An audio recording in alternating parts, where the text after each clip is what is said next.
Hello guys, so today we're finally going to read an actual story out of this awesome book,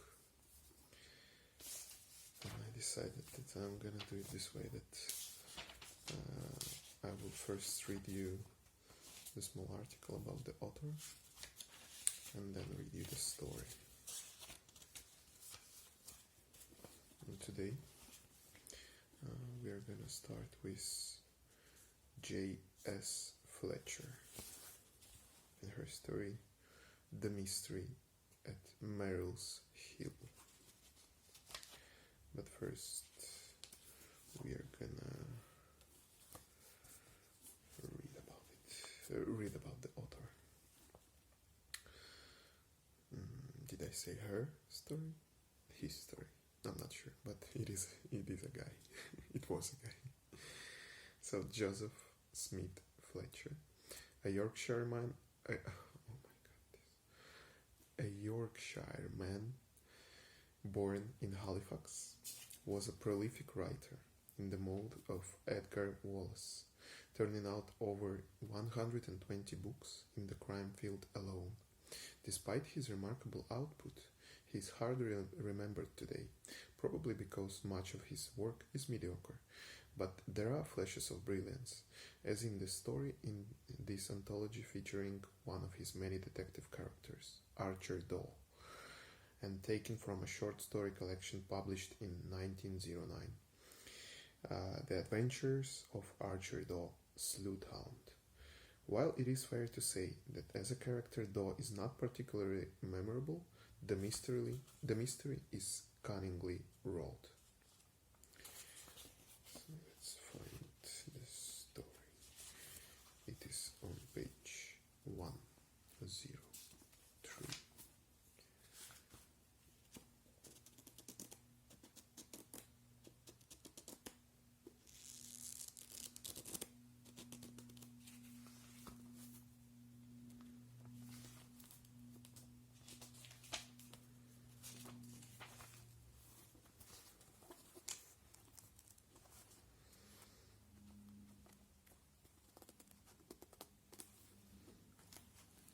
J.S. Fletcher. J.S. Fletcher, The Mystery at Merrill's Mill.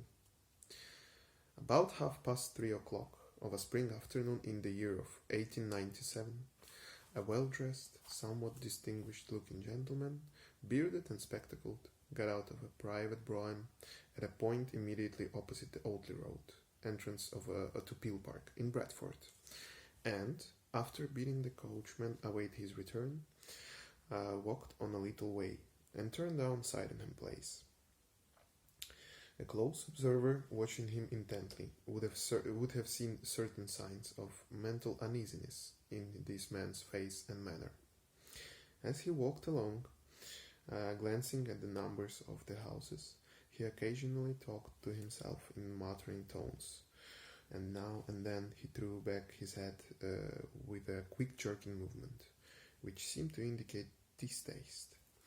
Suddenly catching sight of the number of which he was in search, he turned abruptly to the door and knocked sharply upon it. A moment later, a middle-aged woman, stolid and unemotional in appearance, opened the door a little way and looked at the visitor enduringly. "Is Mr. Daw in?" asked the caller. Then, without waiting for a reply, he added impatiently, "If he is, tell him that Mr. Abraham Merril wants to see him at once." The woman, without further delay, opened the door wide, silently inviting Mr. Merril to enter. She stepped back, motioning him to walk into a small parlor on the left-hand side of the narrow passage. Mr. Merril walked in. The door closed behind him. The woman had gone away without a word. Mr. Merril took off his hat and, drawing out his handkerchief, wiped his forehead. He made a hasty step or two around the little room, glancing half carelessly, half interestedly, half interestedly at its belongings. It was certainly a curiously appointed room, he thought.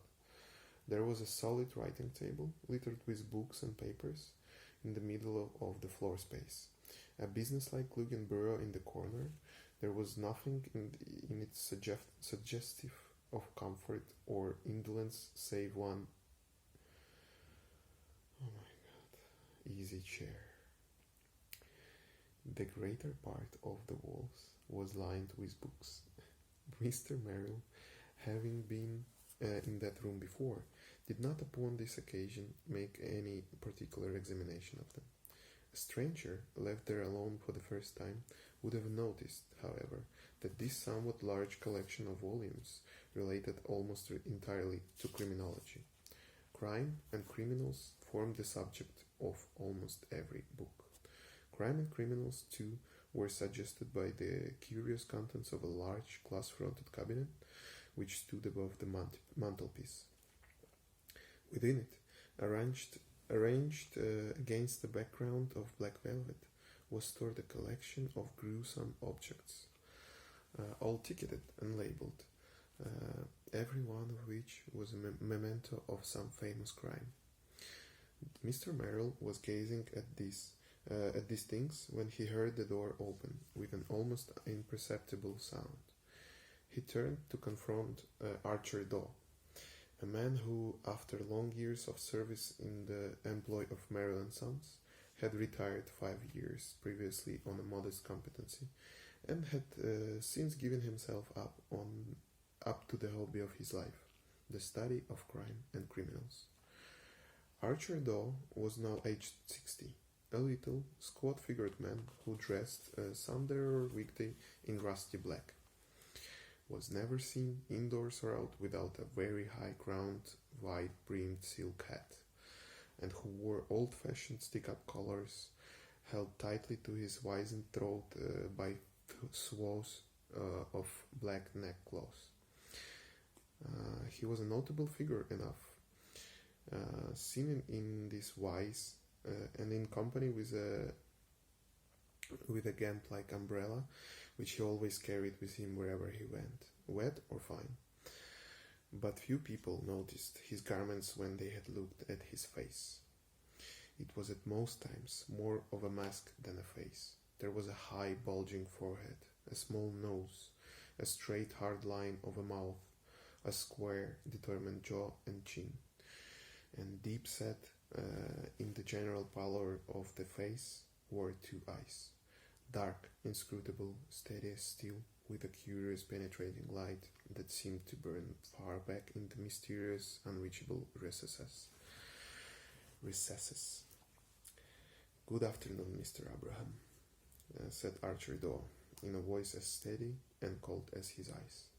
"It's been a grand day today, sir." Mr. Merrill took a step towards his old employee. "Archer," he said, without ceremony, "I want you to come down to the mill. There's something happened." Archer Daw, still watching his visitor, nodded his head without speaking. "You know our old engine house," continued Mr. Merrill. "You know it was built before either you or I knew the place, and that's getting on for 50 years since. Well, of course, it hasn't been in use since we built the new one last year, and we decided last week that we'd pull it down.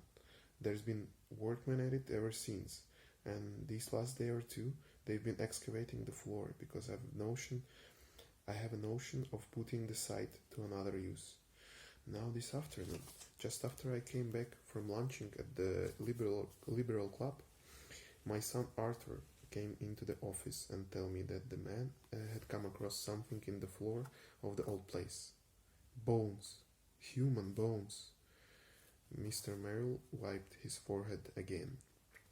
Archer Daw, statue-like in his rigidity, stood watching and waiting, his face expressionless. "In fact," continued the mill owner presently, "they unearthed what was practically a skeleton. There were some bits of what one might take to be flesh about it, but it was, well, you see it. As soon as I saw what they come across, I made every man that had seen it, there were only a few of them, promise to hold his tongue until I gave him leave to speak, and I had the place covered up, and left Arthur and the foreman in charge of it. I want you to come down and see it before we tell the police. Well, it puzzles me, Archer. Why, Mr. Abraham? Asked Archer, though. Well, because since that old engine house was built by my father, it stands to reason that whoever buried that body, there must have had access to it, said Mr. Merrill, and nobody could have had access to it but somebody employed about the place. And I've been wondering all the way up here from Valley Road whose body it can be, and who put it there. Archer opened the door of his little parlor and took down an old overcoat from a bag in the passage. I'm ready, Mr. Abraham, he said, possessing himself of his umbrella. I accept you've got the carriage somewhere about, sir?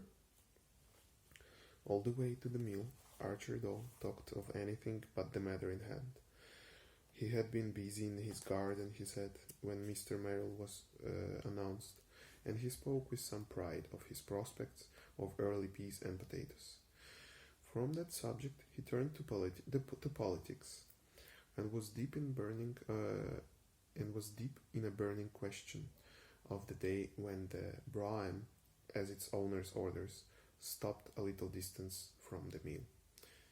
I don't want any of the hands to think you're here for any special purpose, Archer, said Mr. Merrill. There's some of them, have a bit of knowledge of your liking to ferret into things. We'll just stroll around in a casual way until we come to the spot. Anyone watching Mr. Merrill and his ex-overlooker wandering about the mill yard would have thought that they were having a friendly chat about the old times. They moved here and there in an apparently aimless fashion until they came to the dismantled engine house. Within its doorway, young Mr. Merrill and the laborers' foreman stood awaiting them. Send those two away, said Archer as they drew near. Let's have the place to ourselves. When the other two, at a word from the mill owner, had gone, he and Archer stepped inside the old engine house. The roof had already been stripped from the walls. The walls had been torn down to half their height. All around the bed, in which the great driving wheel had once revolved, the laborers had excavated a good deal of the floor space. At one point in these excavations, a couple of packing sheets lay stretched across a cavity. Mr. Merrill pointed to this and said in a hushed voice, "There it is." Archer laid down his umbrella and went across to the spot indicated by the mill owner's outstretched finger. His face was as stolid and unemotional as ever as he drew the packing sheets aside. He gazed into the cavity for a moment, and then knelt down at its edge and peered more closely at all that was left of what had once been a livid man. Mr. Merrill hovered in the background, a strong man, a man of iron will, a man of such strength of character that he had made himself prominent among equally clever men, and was at this time member of Parliament for one of the divisions of his native town. He felt himself unable to look upon this grisly evidence of some long-dead, unsuspected crime. He drew out a cigar case and began to smoke, watching the crouched figure in its rusty black clothes as it bent over the thing lying in the cavity. As he watched, he thought of all he remembered of Archer Daw. The little man, always eccentric, always strange in his manner to folk who were not in his confidence, had entered the employ of Merril and Sons just about the time that he, Abraham Merrill, had left school to come into business. Archer Daw had steadily won his way upwards until at last he had occupied a position of great trust. He had always been a quiet, reserved man. No one ever found him in clubs or public houses. What he did with his spare time, no one ever knew. But just before the time of his retirement, a matter arose in the counting house of the mill which required all the sagacity, all the untiring patience, all the pitiless insistence of a sleuth hound to unravel. Archer Daw, without a word to anybody, unraveled it, ran the criminal to earth, and flung him out into the broad light of day, trembling and guilty. Then it came out that for years and years he had spent all his spare time engrossed in the subject of criminology, had watched and studied men, had compared and classified and analyzed, and had invented a system of his own in the detection of crime, which was soon to make his name a terror to evildoers. This was the man whom Mr. Merrill watched with curiosity, and with a certain feeling of loathing as he kept away from the spot over which Archer Daw was stooping. How could the man examine the dead thing with such cold-blooded earnestness, bending over it, peering into its mysteries, actually touching it, fingering it, as if it were some mere anatomical specimen, and he, a professor, holding forth to a class? It seemed... Mr. Abraham? Archer Daw had turned round from the cavity and was looking earnestly at the mill owner. Yes, Archer? You haven't such a thing as a magnifying glass in the office, sir, have you? One of those that nearsighted folk used to read by? Yes, we have, answered the mill owner. Do you want it? If you please, sir. Mr. Merrill left the dismantled engine house with the alacrity of one who is only too glad to get out of a place in which he has no mind to stay. I'll bring it to you in a minute, Archer, he threw over his shoulder. Archer Daw kept his eyes fastened on his erstwhile employer until Mr. Merrill had quitted the place. Then, bending over the cavity again, he whipped out a big colored handkerchief from his pocket, snatched something from the thing which he had been inspecting, folded what he had snatched in the handkerchief, and restored the handkerchief to his pocket. He rose to his feet and walked a few yards in the direction of the door. As he walked, he whistled a bar or two of a popular tune. Mr. Merrill came back with a reading glass in his hand. Will that do? He queried. That will do, sir, replied Archer Daw. Just a moment, Mr. Abraham, and I shall have done all I want to do. He went back to the cavity, got down on his knees again, and made a show of using the reading glass. Presently he rose and drew the packing sheets over the thing which he had been expecting. Then, walking over to the door where Mr. Merrill stood watching him, he said, Mr. Abraham, I want you to see that nothing is touched here until you hear from me. As I see things as present, I think I can tell you something by this time tomorrow. Can you keep all quiet till then? I don't think there will be very much difficulty about that, Archer, said the mill owner. You mean that? I mean that I don't want a soul to enter this place until you give you leave to let him, replied Archer Daw. Have you got a man that you can trust?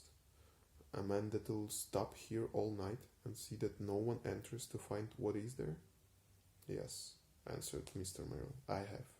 Dick Rowbottom is the man. And after that, Archer? Wait and see, Mr. Abraham, said Archer Daw. Dick Rowbottom, the night watchman at the mill, lived in a cottage in the yard, immediately opposite the old engine house, When Mr. Merrill and Archer Daw had seen and talked to him, they went away to the mill owner's private place. Mr. Merrill produced a decanter of whiskey, a siphon of soda, and glasses. He motioned Archer Daw to help himself and offered him his cigar case. Archer Daw mixed himself a drink and bit off the end of a cigar. He sat down, nursing his gamp-like umbrella upon his knees. Now, as regards this question of bimetallism, Mr. Abraham, he said, now you're in Parliament, sir. You'll no doubt hear a good deal said by members on both sides of the House. Don't you think that not one word of opinion as to what he had seen in the dismantled engine house could Mr. Abraham Merrill get out of the Archer Daw that afternoon?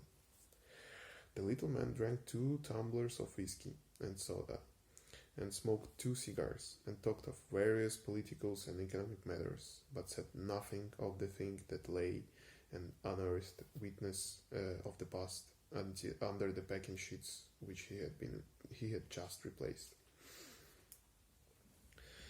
Next morning, Archer Daw, having eaten his usual breakfast of bacon and eggs, set out, the gamp-like umbrella over his shoulder, the tall, rusty hat on the back of his head, for the Midland railway station. There he took a third-class ticket for Ilkley.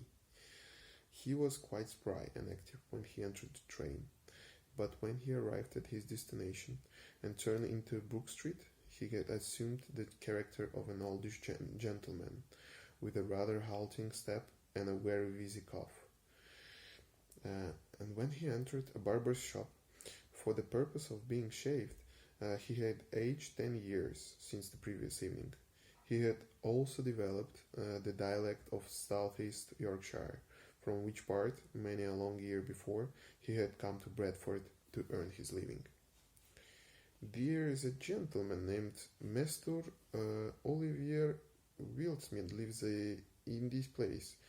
In this here... I will stop trying to do the accent. It's just written like with the accent. Lives in this here place, isn't there? He said to the barber as he handed over his 2 pence. A very well-to-do gentleman. I used to work for him at one time, many years since.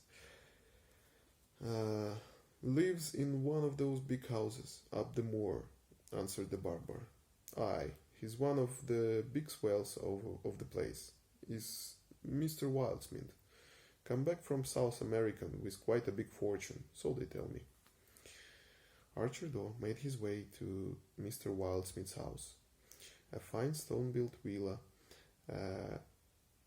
standing in its own grounds and overlooking the valley of the Wharf. His step was very feeble, and his asthma, carefully assumed for the occasion, very bad, as he walked up the drive to the front door. He looked a very tired old man, in the eyes of the smart serving maid who opened the door to him. He looked still older, still feebler, when, after a brief interval, he was shown into Mr. Wildsmith's presence. Mr. Oliver Wildsmith, a solid-faced, fleshy man of about Archer Daw's own age, sat in the midst of mahogany and scarlet leather, writing letters. He stared at the queer old figure in the rusty black. Dear, you'll not remember me, Mr. Wildsmith, sir, said Archer Daw. I wore a hand at Merrill's mill when you were the head engineer there. It'll be 30 years ago, seeing you left us, sir. Benjamin Simpson, my name, is many's the pipe o' bacca you've given me in them days. I've left the mill now, sir. I have a bit on a patient, like. I just come out for today to Ikla, like I heard that you were living here, sir, since you came back from South America with all that great fortune. So I says, nay, I says, uh, I'll go on and say how do to Mr. Waldsmith. I'm getting an old man, sir. Aye, surely. Sit you down, said the man at the desk. Dear me, one of old, one of Merrill's old workmen, are you? Aye, it's a long time ago, is that? Why, I'm past 60 myself. Here, you must have a drink. Benjamin Simpson, is it? Well, I don't remember you, Benjamin, but old friends are old friends. I've been out of England a good many years, so I haven't had much chance of seeing many yet. He went over to a sideboard and came back with a glass of whiskey and water for his visitor. Archer bowed his respect. Aye, I mind you well. Well indeed, sir. There weren't you there were you and your brother Edward, as were your assistant, at engineering. He were a fine young fella for Mr. Ned, as there were a young lady up Manningham way, as he were very sweet on. He went off very sudden to Canada, did Mr. Ned, didn't he, sir? The heavy-faced man at the mahogany desk frowned. Yes, he said. He emigrated to Canada, did my brother. And never came back to the old country, sighed the visitor. Dear, oh dear, it's a strange thing, is life. I did hear, sir, that you married to young lady at Mr. Ned were to have married, but of course, he never came back no more. I hope your missus is a good health, sir. My wife is dead, said the man at the desk shortly. Is she now? Said the visitor in tones of deep commiseration. Dearie me. Well, it's a well of tears, is this there. But you'll have children, no doubt, Mr. Waldsmith. We had no children, answered Mr. Waldsmith, still more shortly. Here, would you like to smoke a cigar? Thanking you kindly, sir. Ah, a deal of changes there is this life. Now, you wouldn't think it, sir, but do you know that they are pulling down the old engineering house at Merril Hill? Oh, are they? Aye, and riving the floor up and all, excavating it. And it's strange thing what they find under floors when they rev them up. It is. The man at the mahogany desk was sitting back staring in a strange, inquisitive fashion at his visitor. The visitor, shaking his old head from side to side, rambled on. Aye, they find a skeleton under there, the floor there yesterday. A real skeleton. You must have walked over there, skeleton, many a time when you were engineer, Mr. Wildsmith. Did you never notice it? I? Not I, man. A skeleton. Why, whose could it be there? Nay, you're acting somewhat, but... The visitor was seized by a bad attack of coughing. He set down his glass on the edge of mahogany desk and fumbled in his old coat for his handkerchief. But instead of using the handkerchief, he suddenly produced something from its folds and held that something laid on the palm of his own right hand before the other man's eyes. A human hand, dried, withered, little more than a bone, the second finger missing, and on the fourth a ring of curious and exceptional device. And as he thus held it, Archerdor, old and doddering, no longer spoke. Old and doddering no longer spoke. Whose hand is that? Oliver Wildsmith half rose, gasped, caught at his throat, fell, inert, limp. Archer, though, went across the room and rang the bell, rang it twice, loudly. "Look to your master," he said, as the servants came running into the room. "He's in a fit, and send for a doctor." Then he walked out of the house, walked swiftly, and with a strong man's determination, to the police station and the post office.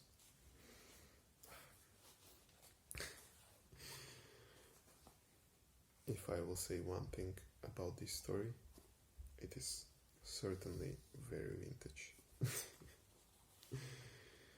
And very classic, I would say.